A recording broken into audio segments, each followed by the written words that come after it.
Halo guys, kembali lagi di channel YouTube kesayangan kalian semua, ilmuwan muda. Channel yang akan membantu mengerjakan skripsimu.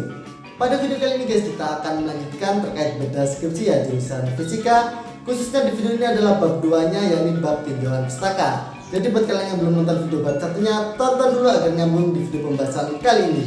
Oke, langsung saja saksikan yang satu ini, cekidot.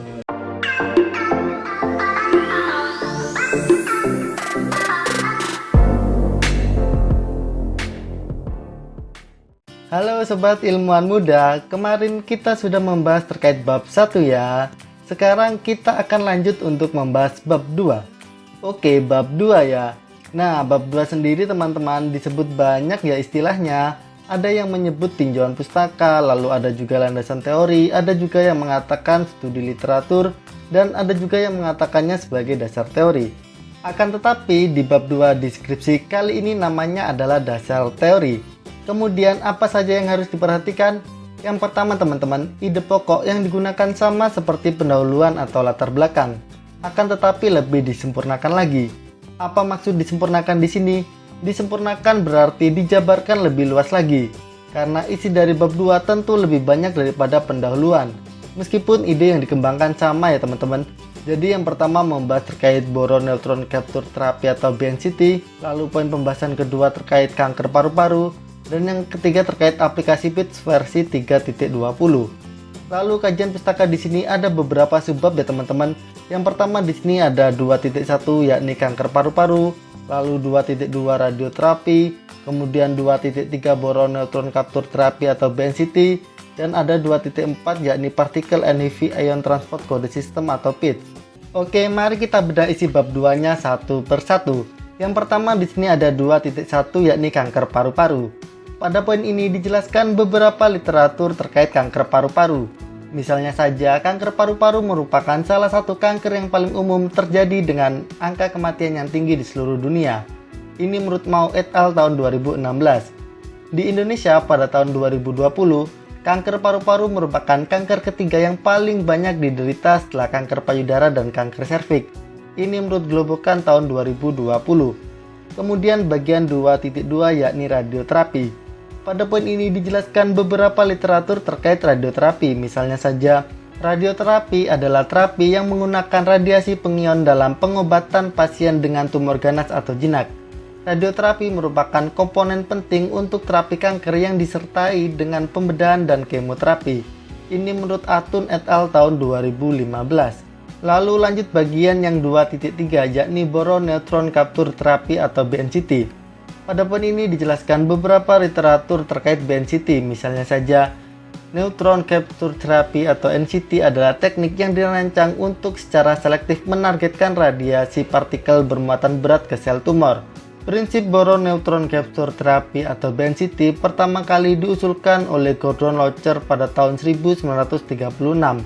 Ini menurut He et al. Tahun 2021. Pada poin 2.3 yakni boron neutron capture therapy atau BNCT, oleh penulis dibagi lagi menjadi subbab yang lebih spesifik lagi, yakni ada 2.3.1 ada interaksi neutron dengan materi, lalu 2.3.2 sumber neutron pada BNCT, kemudian 2.3.3 agen pembawa boron, dan yang 2.3.4 ada dosis pada BNCT. Selanjutnya poin 2.4 yakni particle and heavy ion transport code system atau PITS. Pada poin ini dijelaskan beberapa literatur terkait PITS. Misalnya saja, particle and heavy ion transport code system atau PITS adalah salah satu dari program simulasi kode transportasi partikel Monte Carlo yang paling baik. Di antara beberapa kode transportasi partikel seperti Fluka, Giant 4, MCNPX, dan MCNP6, PITS memiliki keunggulan dalam waktu simulasi yang paling singkat. Selain itu, dengan kompleksitas phantom yang sama, PITS memiliki penggunaan materi yang lebih rendah. Ini menurut Yang et al. Tahun 2017. Lalu langkah kedua yang harus diperhatikan adalah subbab disusun dari umum ke khusus. Jadi teman-teman harus mengarah kemana? Ke fokus penelitian. Jadi pertama terkait kanker paru-paru, bisa dijelaskan kanker paru-paru merupakan jenis kanker kedua yang paling banyak diderita di seluruh dunia. Di Indonesia pada tahun 2020, kanker paru-paru merupakan kanker ketiga yang paling banyak diderita setelah kanker payudara dan kanker serviks. Kemudian mulai dipaparkan cara pengobatan kanker di pokok permasalahan yang kedua, yakni dengan menggunakan BNCT. Bisa dijelaskan seperti ini. Belakangan ini telah dikembangkan metode boron neutron capture terapi atau BNCT dalam pengobatan kanker.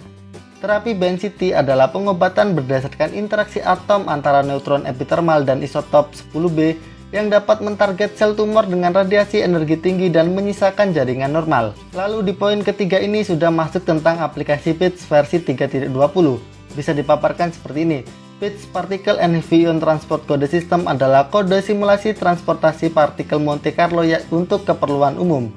Percobaan BNCT dengan program PITS pada kanker paru-paru bertujuan untuk mengetahui pengaruh konsentrasi boron terhadap laju dosis total pengobatan kanker paru-paru dan mengetahui pengaruh konsentrasi boron terhadap lamanya waktu penyinaran untuk pengobatan kanker paru-paru. Lalu poin yang ketiga teman-teman, langkah ketiganya adalah tiap subbab dapat terdiri dari beberapa referensi penunjang. Jadi di sini satu paragraf itu bisa terdiri dari lebih dari satu referensi ya teman-teman, dan referensinya juga harus update ya, harus terbaru, apalagi jika menggunakan jurnal. Nah misalkan contohnya seperti ini teman-teman, ini yang membahas terkait kanker paru-paru. Untuk kalimat pertamanya, kanker paru-paru merupakan salah satu kanker yang paling umum terjadi dengan angka kematian yang tinggi di seluruh dunia. Ini menurut Mao et al. Tahun 2016. Lalu yang kedua ada kalimat lagi tentang kanker paru-paru, yakni di Indonesia pada tahun 2020, kanker paru-paru merupakan kanker ketiga yang paling banyak diderita setelah kanker payudara dan kanker serviks. Ini menurut Globokan tahun 2020. Selanjutnya kalimat ketiga ditambah lagi terkait kanker paru-paru seperti ini. Salah satu alasan mengapa kanker paru-paru menjadi salah satu kanker yang paling mematikan adalah karena sifatnya yang asimptomatik dan baru dapat dideteksi ketika tahap lanjut. Ini menurut Nasim et al. Tahun 2019. Jadi ada 3 kalimat seputar kanker paru-paru dengan berbagai sumber yang terdapat dalam satu paragraf. Kemudian langkah yang keempat, ubah kalimat dari referensi dengan bahasa kita sendiri, dengan bahasa kalian sendiri. Jadi tidak boleh mengubah isi. Keuntungannya bisa mengurangi plagiasi. Nah oke, langsung saja ya teman-teman. Contohnya kalimat seperti ini tentang kanker paru-paru. Ada 2 kalimat. Kalimat yang pertama, di Indonesia pada tahun 2020, kanker paru-paru merupakan kanker ketiga yang paling banyak diderita setelah kanker payudara dan kanker serviks. Ini menurut Globokan tahun 2020. Lalu kalimat yang kedua, salah satu alasan mengapa kanker paru-paru menjadi salah satu kanker yang paling mematikan adalah karena sifatnya yang asimptomatik dan baru dapat dideteksi ketika tahap lanjut. Ini menurut Nasim et al. Tahun 2019. Oke, 2 kalimat ya.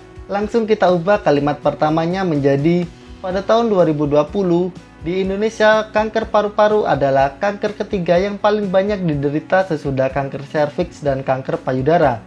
Ini menurut Globokan tahun 2020. Lalu kalimat keduanya menjadi seperti ini. Karena kanker paru-paru bersifat asimptomatik dan baru bisa dideteksi ketika tahap lanjut, ialah salah satu alasan mengapa kanker paru-paru menjadi salah satu kanker yang paling mematikan. Ini menurut Nasim et al. Tahun 2019. Kalau kalian bingung, kita akan mensejajarkan kalimat asli dengan kalimat sendirinya. Kalimat asli tadi kan seperti ini. Di Indonesia pada tahun 2020, kanker paru-paru merupakan kanker ketiga yang paling banyak diderita setelah kanker payudara dan kanker serviks. Ini menurut Globokan tahun 2020. Lalu kalimat aslinya kita ubah menjadi pada tahun 2020, di Indonesia kanker paru-paru adalah kanker ketiga yang paling banyak diderita sesudah kanker serviks dan kanker payudara. Ini menurut Globokan tahun 2020. Coba diperhatikan di sini ya teman-teman. Di sini kalimat aslinya kita ubah ya, kita balik. Jadi pada tahun 2020-nya kita taruh depan, yakni pada tahun 2020 di Indonesia. Jadi seperti itu. Kemudian kanker paru-paru merupakan kita ubah menjadi sinonimnya, yakni adalah ya. Kita ubah merupakan menjadi adalah karena itu adalah sinonimnya. Kemudian kanker ketiga yang paling banyak diderita setelah kanker payudara dan kanker serviks. Di sini setelah kita ubah menjadi sesudah. Kemudian kita balik ya, yang awalnya kanker payudara dan kanker serviks, kita balik menjadi kanker serviks dan kanker payudara. Ini menurut Globokan tahun 2020. Kemudian lanjut ke kalimat keduanya. Kalimat aslinya tadi kan seperti ini. Salah satu alasan mengapa kanker paru-paru menjadi salah satu kanker yang paling mematikan adalah karena sifatnya yang asimptomatik dan baru dapat dideteksi ketika tahap lanjut. Ini menurut Nasim et al. Tahun 2019. Lalu kalimat kalian menjadi seperti ini. Karena kanker paru-paru bersifat asimptomatik dan baru bisa dideteksi ketika tahap lanjut ialah salah satu alasan mengapa kanker paru-paru menjadi salah satu kanker yang paling mematikan. Ini menurut Nasim et al. Tahun 2019. Coba diperhatikan ya teman-teman. Di sini salah satu alasan mengapa kanker paru-paru kita balik ya alasannya. Jadi menjadi karena kanker paru-paru bersifat asimptomatik dan baru dapat dideteksi. Di sini dapat kita cari sinonimnya menjadi dan baru bisa dideteksi. Kemudian di sini adalah karena sifatnya adalah kita ubah sinonimnya menjadi ialah salah satu ya. Berarti di sini adalah kita ganti menjadi ialah. Seperti itu teman-teman. Jadi intinya parafrase adalah penyajian kembali atau penulisan ulang sebuah konten atau pernyataan yang telah dibuat oleh orang lain dengan menggunakan kata-kata sendiri tanpa mengubah maknanya. Kita bisa mengganti katanya menggunakan sinonimnya dan kita juga boleh merubah susunan katanya asalkan dengan catatan tidak boleh mengubah maknanya. Jadi harus tetap mempertahankan inti yang disampaikan dari referensi yang kita gunakan. Seperti itu teman-teman, semoga dapat dipahami. Nah, bagaimana teman-teman? Itu tadi adalah penjelasan terkait bab 2 ya, yakni bab tinjauan pustaka terkait jurusan fisika. Gampang kan cara buatnya? Kalau kalian merasa masih bingung atau ada yang ingin tanyakan, jangan sungkan-sungkan, langsung saja tanyakan di kolom komentar di bawah ini. Dan apabila menurut kalian video ini bermanfaat, jangan lupa untuk like, komen, dan share video ini ke teman-teman kalian semuanya. Oke, cukup sekian dari Ayam. Salam dari kami, salam ilmuwan muda. Halo guys, kembali lagi di channel YouTube kesayangan kalian semua, Ilmuwan Muda. Channel yang akan membantu mengerjakan skripsimu. Pada video kali ini guys, kita akan melanjutkan terkait beda skripsi ya jurusan fisika. Khususnya di video ini adalah bab 2-nya, yakni bab tinjauan pustaka. Jadi buat kalian yang belum nonton video bab 1-nya, tonton dulu agar nyambung di video pembahasan